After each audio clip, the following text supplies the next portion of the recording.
Good day, everybody. Everything new under the sun. It is December 30th, 2021, and we are living in the last days. Incredible times.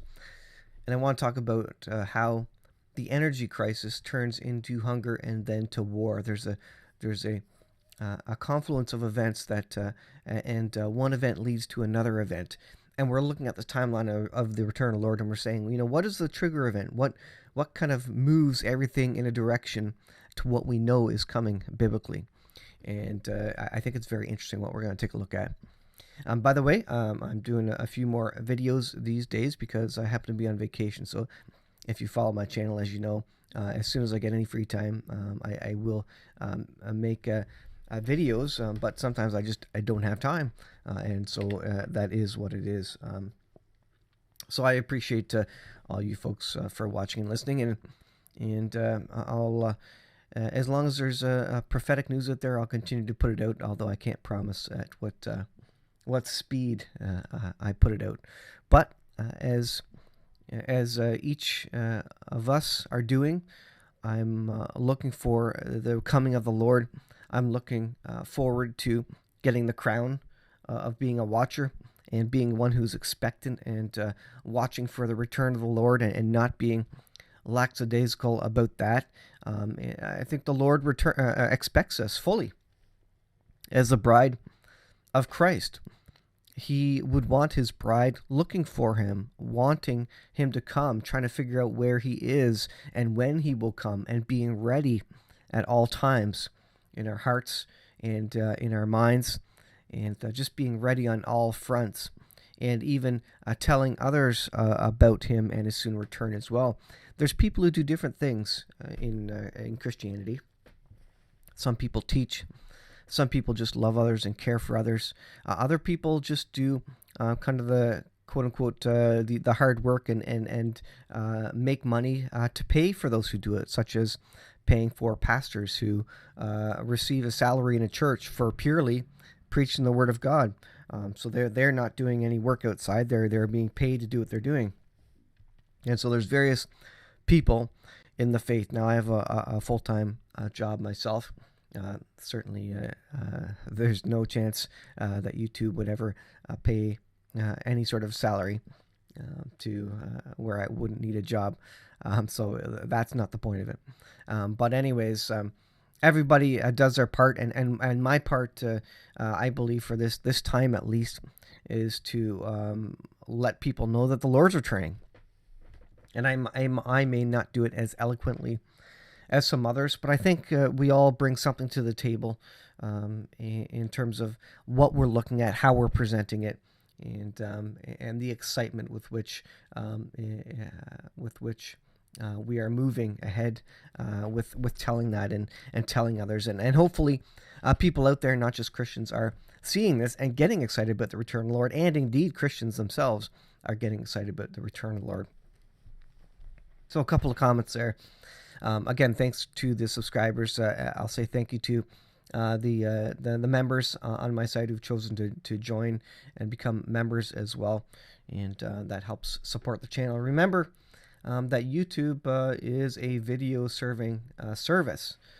So if there's not ads on my videos, they actually have it written into their contract of terms that if they decide that you're using up a bunch of video space, but you don't have ads enabled, they may consider turning off your channel because they can't make any money if ads are disabled. So I'll leave it at that, and that's part of the reason that it pays for the hosting for this.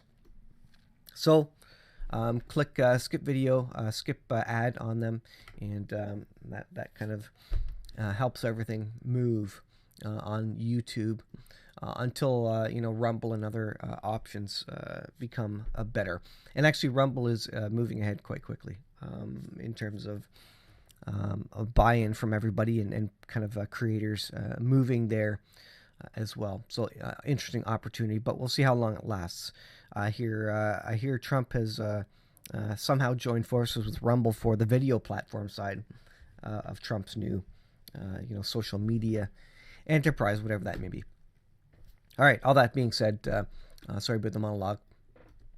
So we're looking at events happening, and we're saying, okay, I think I think the pandemic leads to economic collapse. The economic collapse leads to social unrest and civil unrest, as you can see in this text box here, which I'm moving around.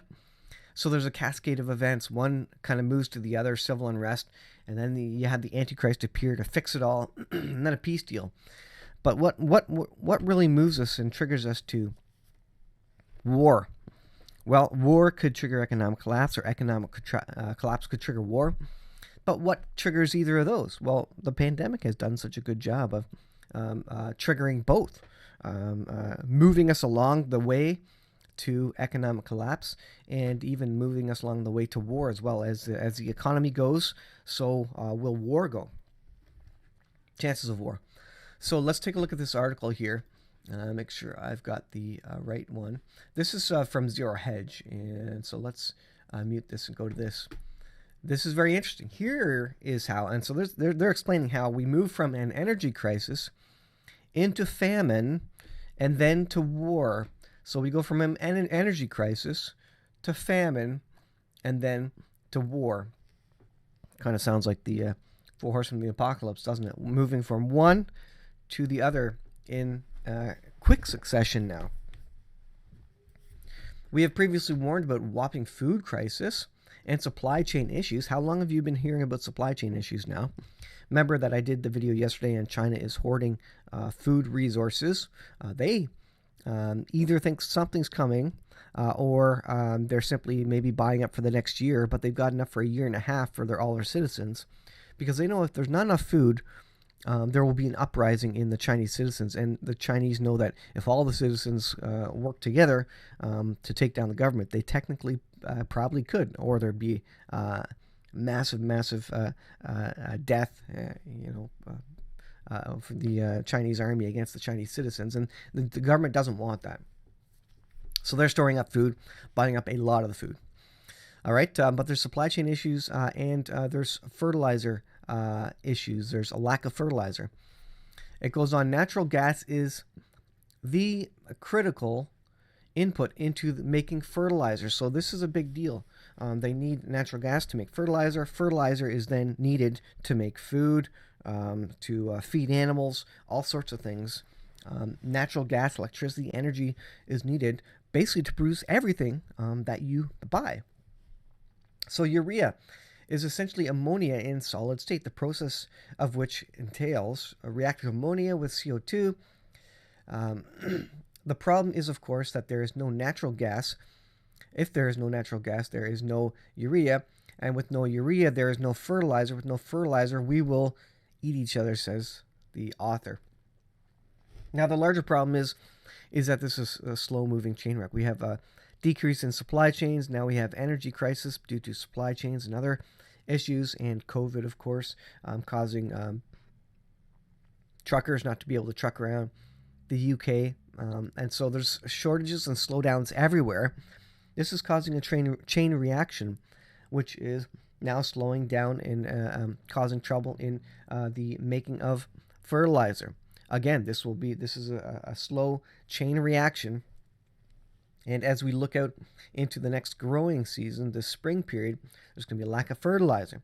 Lack of fertilizer means plants aren't going to grow in abundance or get as large as quickly.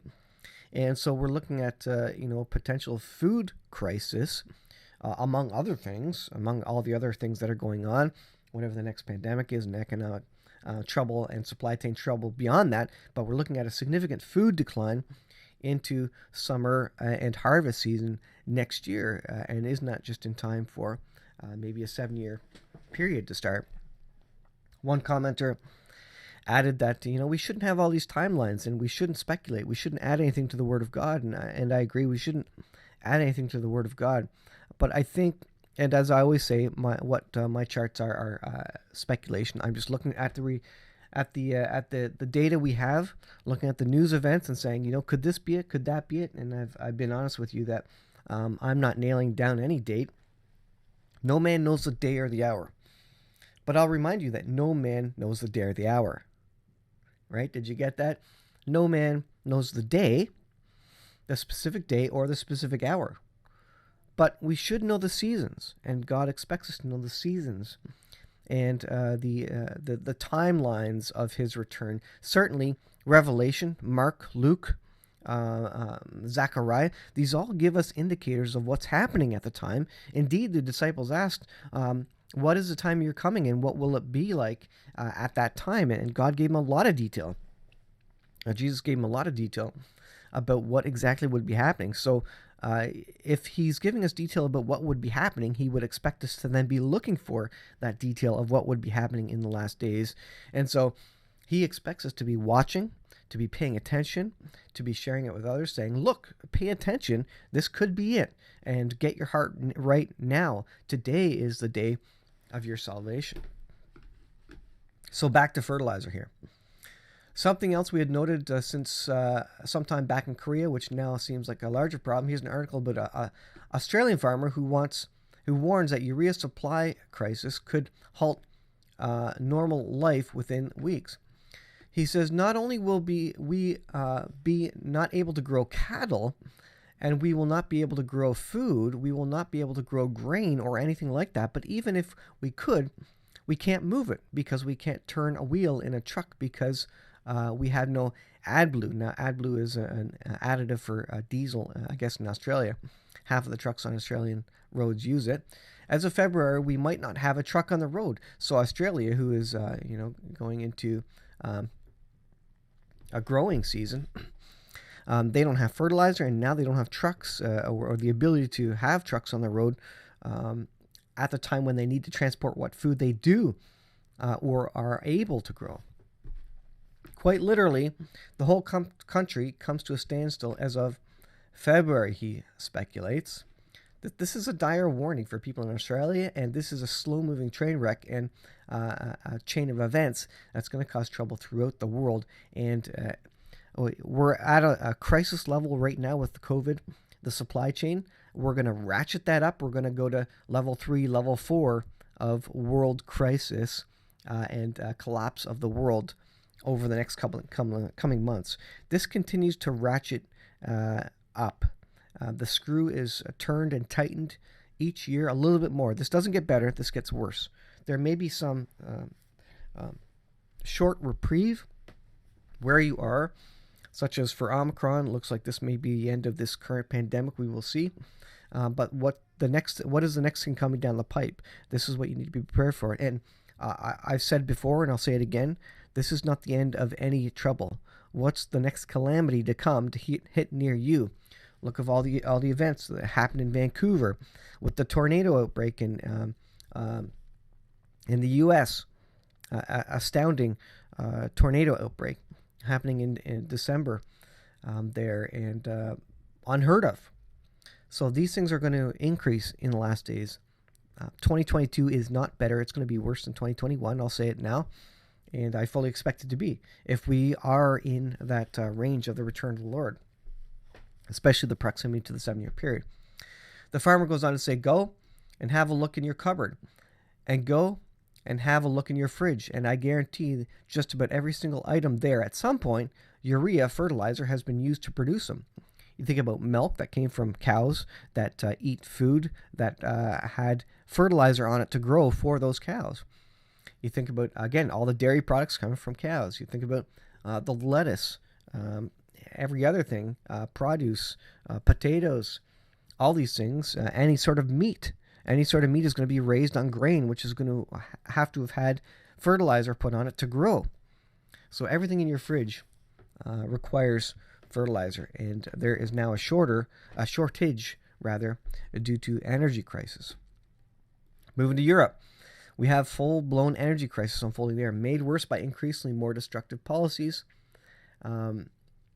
Let's produce more solar and wind when it's proven to be inadequate and massively costly is what they were doing.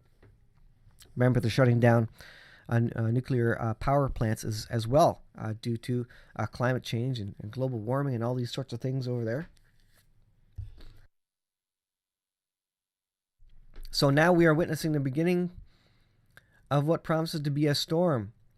And it says, think cold and hungry, and you've got the picture. So you thought COVID was bad when you were locked down in your house, and you could go out to the grocery store, and there was still food on the grocery stores, but you sat in your house, you ate food, And you kind of just waited out the pandemic, which a lot of us did on lockdown. But now we're going to the next level where we won't be locked down. There just won't be any food. There's not going to be any food on the shelves. There's going to be very limited supply. We're going to have our first taste, if you will, of famine in the Western world. We had our first taste of totalitarianism, being locked down, being not able to do anything by government decree. The next step is you're going to be starving. You're not going to be able to get the food that you've always had. You're going to have to, and you're not going to be able to afford, even if the food's on the shelf, you're not going to be able to afford it.